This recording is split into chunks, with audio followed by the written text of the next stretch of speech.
Hi, I'm Cheryl and welcome to the Sewing Room channel. Isn't this a pretty top? This is a pattern from New Look, and I believe it's Butterick that makes this. And I'm using 4-way stretch jersey fabric. It's an asymmetrical top. I'm going to just kind of turn it a little bit.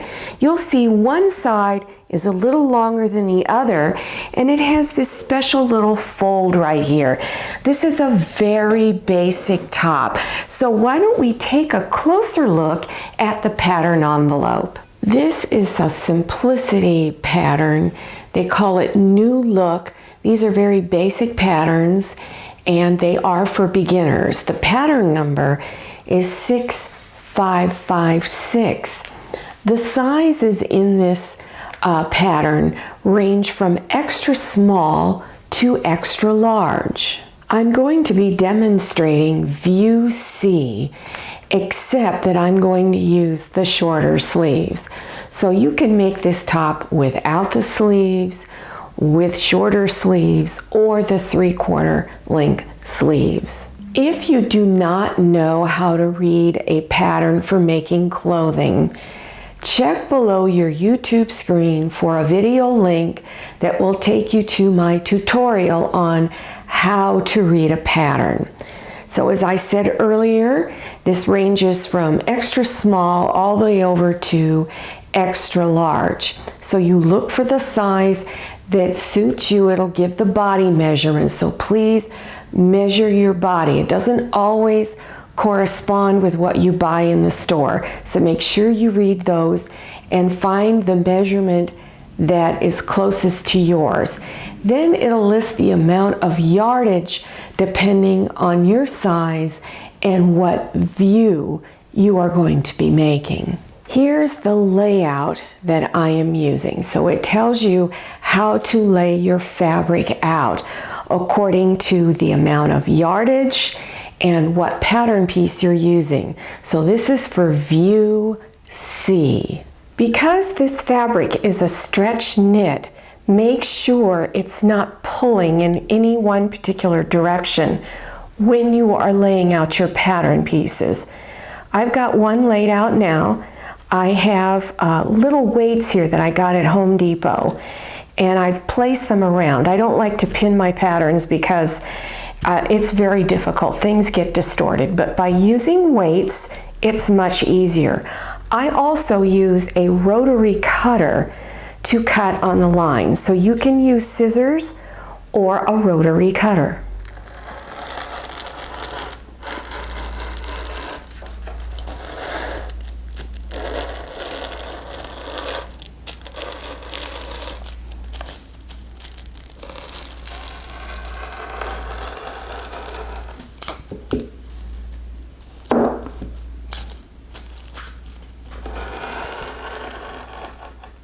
Before I remove the pattern piece, I will go around and take a fabric marker and just put little dots where these notches are, these little triangle shapes.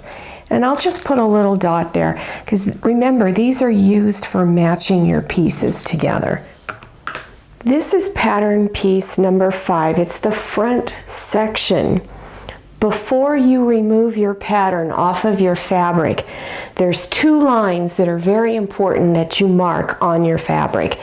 And it's this inner fold line here, and then down here in this corner is another fold line. So make sure you mark that on pattern piece number 5, front section. Because this fabric is a 4-way stretch, I'm going to keep some of the longer pieces, if any, because you can use these for headbands. The pattern instructions state that you should use a 5-inch wide seam unless otherwise stated in the instructions. Bring the front and back sections of the top together at the seam. So you're bringing right sides together, or front sides together, or pretty sides together. They all mean that same thing. Place pins to hold. Now I'm going to use a serger. I like using a serger when I'm working with stretch knits. It's really easy and your edges turn out so nice. If you do not have a serger, use a small zigzag stitch. Do not use a regular straight stitch when working with stretch knits because your thread will break when removing or putting the garment on and off. Fold your neckband in half and stitch a 3/8 inch seam along there. Then fold the neckband in half. Here's my back section, here's my front. The neckband, here is the center seam of the neckband. It goes at the back section in the center of the neckline here. Go ahead and pin it. You'll have to stretch the neckband just a little bit to get it to fit, then stitch 3/8 inch seam. After stitching, fold the seam down this way. So from the front side, you're pushing that seam down. Here's my seam right here. You're not going to stitch on this seam, you're going to stitch just below it all the way around, and that stitch is used to hold that seam facing down. Here is the back side of my sleeve. I have 2 blue dots here. Those are the 2 notches that you should have marked that was on your pattern. The 2 notches go to the back side of the garment. The other side of this, I'm going to move it over here. Here it is. It has 1 notch. That goes to the front section of the garment. I'm going to show you how to put the sleeves in, but I'm going to deviate from the instructions because I think this method I'm going to show you is much easier to match everything up. So take your piece, the correct sleeve, and place it matching up your notches. So first match your notches and then continue pinning everything.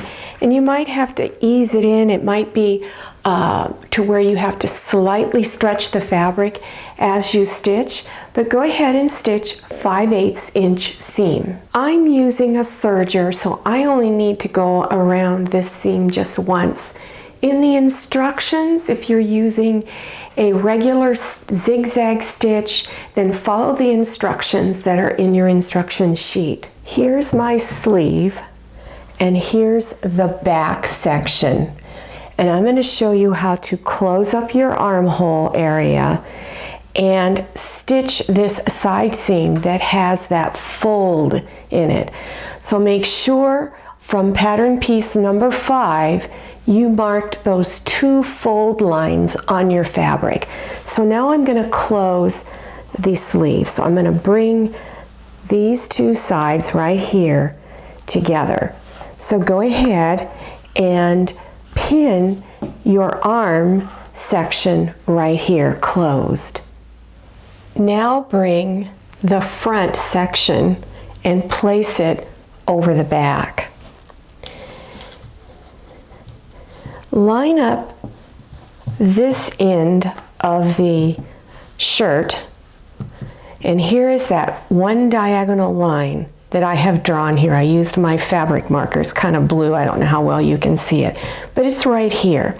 So pin from the blue line up to here so that you've got everything lined up correctly. There is no diagram on your instructions on how to do this fold, so it took me a while to figure it out. I had to sleep on it overnight before I could figure it out. So here is the other fold line. Again, I have it marked in blue. I'm going to fold right here like this, and then I'm going to fold right here on this blue line and bring it up along the side there. And this corner here of the front section is going to match up down here on the bottom of the side seam. So you're going to match that part right there. So before you pin that fold, go ahead and pin this part of your shirt. It's kind of hard to get this knit to move around in place. So go ahead and pin from here to where that fold line is. So now I have this pin down and then this pin down over here. This is that extra fabric. So because this is that one fold line that's in this corner here, keep it and line your fabric up so it is together and just lay it up here like that. And that's how you fold this. Then go ahead and pin it down. Once you have everything pinned together, then you're either going to serge the seam from this end of the arm sleeve and down around to the bottom of the shirt, or do your 5/8 inch seam allowance doing a tiny zigzag stitch. Now match your other side seam. There is no special fold that you have to do, and go ahead and stitch it up. For hemming instructions, look on your sheet, and the method they recommend is that you fold it up 5/8 of an inch, but they don't say 5/8, but I'm assuming 5/8, and press your seam. Now if you're using a stretch knit like this, then use the appropriate setting on your iron when you're pressing a polyester knit like this. Then after you've pressed that, they say to tuck the raw edge under. That's to get that narrow hem, and then stitch it closed. I'm going to be serging my edge, then folding it up, and then I'm going to use a twin needle to stitch the hem. If you used a twin needle, this is what it should look like when you are done. And then here is the back side. Remember, I serged my edges. If you need instructions on how to use a twin needle, then check below your YouTube screen for the video link. Here's what the neckline should look like when you are done. And here is the sleeve. Here is the right side seam that has the fold in it. Here is the left side seam that does not have the fold, and this is the side that comes up higher on the hip. If you're new to sewing and you want something a little more basic than this top, check below your YouTube screen for other clothing projects that I feel are for beginners. I hope you enjoyed this tutorial. Make sure you follow me on Instagram and check out my Facebook page. Thank you so much for checking out this channel. See you next time, and happy sewing! I hope you enjoyed this video. If you did, please click on the thumbs up button, and don't forget to click on share to share this video with your friends. If you haven't subscribed yet, click on that red subscribe button down there in the lower right-hand corner of your screen. Click on the bell so you can receive notifications about my latest videos. I'm Cheryl, and this is Scotty, and this is Manny. See you next time, and happy sewing!